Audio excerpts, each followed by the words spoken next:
Good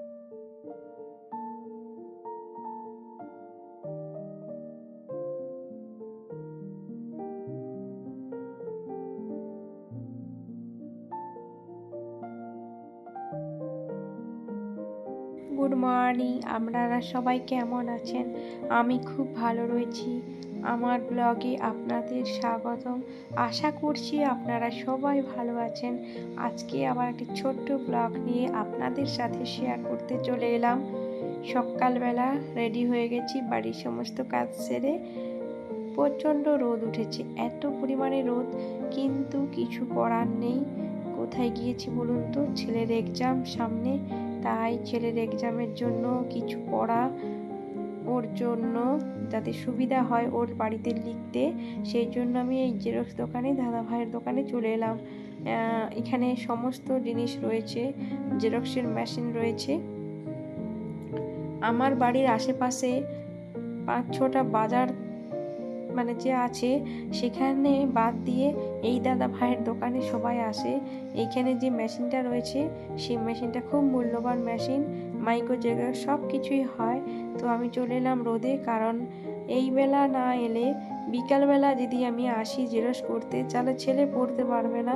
সেই জন্য একটু তাড়াহুড়া করে এই রোদের সময় বাড়ির সমস্ত কাজ বাজ করে, এমনকি রান্না করেও চলে এসেছি। তারপর বাড়ি যাব, যে খাবো। তো এখানে আমি দিয়েছি যে খাতাটা, তো এই খাতায় সমস্ত পড়া তোলা রয়েছে।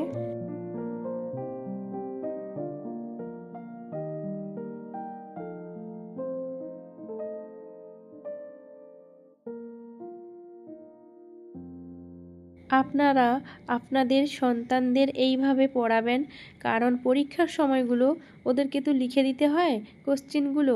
আপনারা কি করবেন, সমস্ত বইয়ের কোশ্চেনগুলো একবার লিখে দেবেন, তো দোকানে ওরা জেরক্স করে দেবে 6-7টা বা 4-5টা, তাহলে প্রত্যেক দিন ওরা ওইগুলো রিভাইজ দেবে। আমার ওখানে জেরক্স হয়ে গেছে, তারপরে আমি গাড়ি চালিয়ে নিয়ে বাড়ি চলে আসছি। রোদটা একবার দেখুন, তো ভিউটা তো দারুণ লাগছে।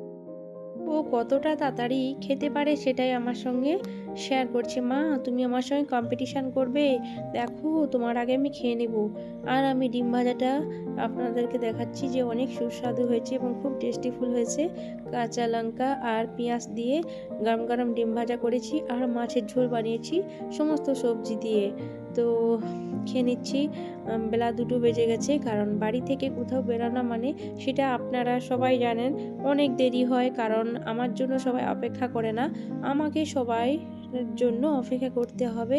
তো আপনারা এইভাবে বাচ্চাদের পড়াবেন, কারণ পরীক্ষার সময়গুলো ওদের টাস্কগুলো রেডি রাখলে ওরা তাহলে যখন তখন করতে পারবে।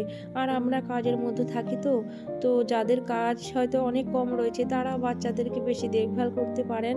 তো আমি পারি না, বাড়ির সমস্ত কাজ আমাকে একা করতে হয়। তারপর আমরা খাওয়া দাওয়ার পর একটু ঘুম দিয়েছিলাম। তারপর উঠে দেখি, ও মা, প্রচণ্ড কালো ঘন মেঘ জমেছে, সাথে বৃষ্টিও হচ্ছে। আর কি ভালো একটা লাগছে দৃশ্যটা, জানেন? সেটা আপনারাও বুঝতে পারছেন। এত ভালো লাগে মেঘ জমানো, মৃদু মৃদু হাওয়া, ঠান্ডা বাতাস, ঝিরিঝিরি বৃষ্টি, আমার তো খুবই ভালো লাগে। হয়তো আমার মতো আপনাদেরও এইভাবে ভালো লাগে। ছেলে বৃষ্টিটা একটু বন্ধ হতে ওর সাইকেল নিয়ে বেরিয়ে গেল, যেটা ওর রোজকারের থাকে। ও আর কার সাথে খেলবে, বাড়িতে তো একা একা থাকে। বাট ও এখন রাস্তাতে একটু বেরিয়ে পড়লো, সাইকেল নিয়ে একটু ঘোরাঘুরি করবে, আর আমার সঙ্গে কেমন মজা করছে, দাঁত খিচুচ্ছে, একটু আমার পিছনে লাগে আর কি। সাইকেলটার কি অবস্থা করেছে দেখুন।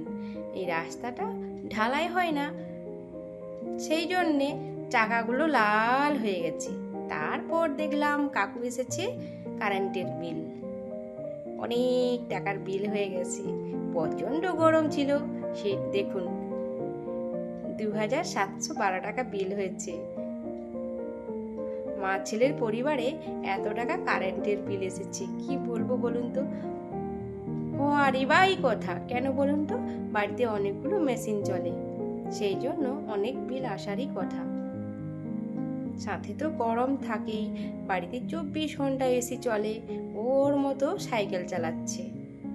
কত খুশি।